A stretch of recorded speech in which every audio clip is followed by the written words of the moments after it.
Hi guys, Lunar here and welcome back to another Destiny 2 Daily News update. And today there was no really big news or updates or anything, so I just did some interesting stuff I've gathered from various places, mostly the IGN first we saw yesterday, but a couple of other things I found on the internet. So first I wanted to talk about some of that information gathered at the IGN Ask Me Anything, as there were a couple of key bits of information that we either learned or we got confirmation on. First is whether or not Guardians are actually going to talk in the game. Of course, we saw in several cutscenes in Destiny 1, Guardians in the actual game were saying stuff, but in Destiny 2, Guardians are going to remain silent completely. Last week, we did see a trailer from the San Diego Comic-Con that showed us a Guardian talking to Commander Zavala, and it appeared as though it was the actual player talking, but it appears as though it's actually the female Guardian you can see in that same clip who is talking to Commander Zavala. So that also confirms that the female Guardian in the clip is talking, and is one more piece of evidence to possibly suggest she is a sort of guide for you on Titan, like Failsafe is on Nessus.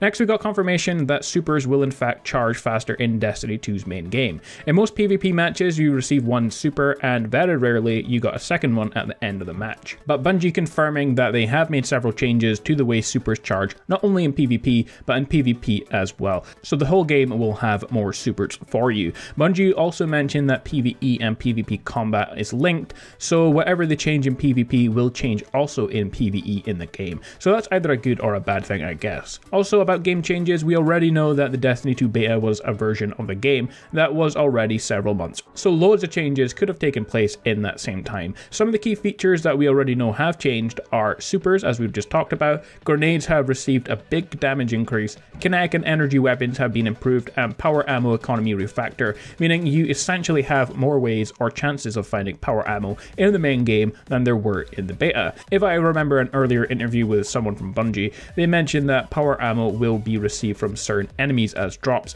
so you always have a chance to find it in certain missions after you fight certain enemies, probably level 3 bosses I would guess, that way it's not too common, but you have power ammo for say the end boss. But like all things, we will just have to wait and see if that happens in the final game. Next, something loads of Halo fans were looking forward to, a possible theater mode for Destiny 2, but Bungie confirming there is no theater Destiny 2 feature. Personally, I'm not too disappointed. I know a lot of people did enjoy that in Halo.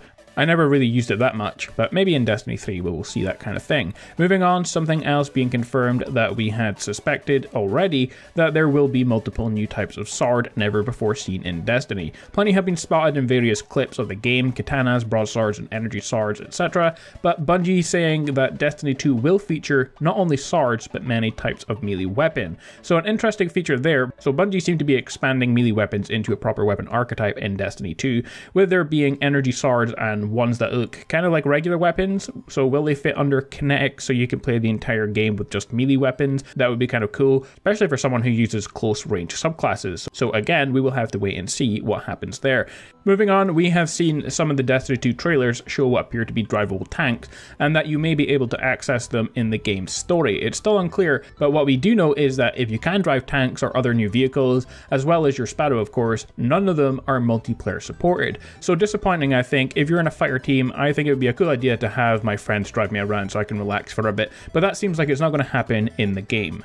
Next, Julio Rodriguez, the Destiny 2 PC project leader, confirmed that the Destiny 2 PC first DLC will be released at the same time as consoles, despite the game releasing nearly 2 months later than that on Xbox One and PlayStation 4. The info wasn't super informative. Someone asked him if it would drop at the same time, and he replied, "You betcha." So not the most reliable answer, but he is the lead project manager, so he is kind of a reliable source. However, we know that this is not the same for everything for the game.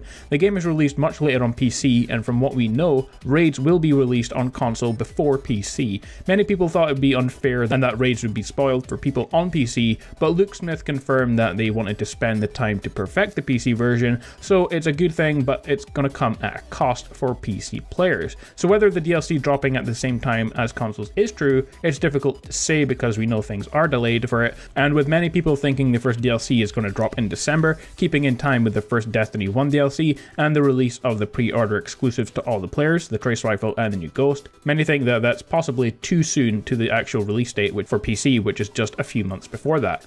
Next up, I wanted to talk about the Coldheart fusion rifle. We got a new image posted on Twitter by Bungie a few days ago that shows this weapon, and on it you can see some of the weapon stats. It's got very little impact. Of course, that makes sense. It's not a ballistic weapon, it's just a regular gun that shoots bullets. It has a steady energy beam to it. It has very good range and stability, so that means you can shoot pretty far, and it doesn't have a lot of recoil to it. Its reload speed is average, and it's not too good in the handling department, so it's going to be easy to hit targets at long range, but moving from target to target or keeping aim of faster moving targets is where you're going to run into most trouble with the weapon. The image also shows a small piece of text on there that says Coldheart Fusion Rifle MK1. The latest Omolon engineering leverages liquid fuel as a coolant to keep the weapon system at a biting sub-zero temperature. The weapon shoots a steady cold fusion powered laser that does exponentially more damage the longer it remains on target. So pretty cool. It does exponential damage, and it seems as though it's going to be tough to get up to charge, but once it's there, it's going to be pretty powerful, like we can see in the clips on screen. One thing that's confused people though is I think that the name makes it sound like it shoots ice or an ice beam. Also, the way it looks, it makes it look like it's going to do some kind of elemental damage, most likely arc damage.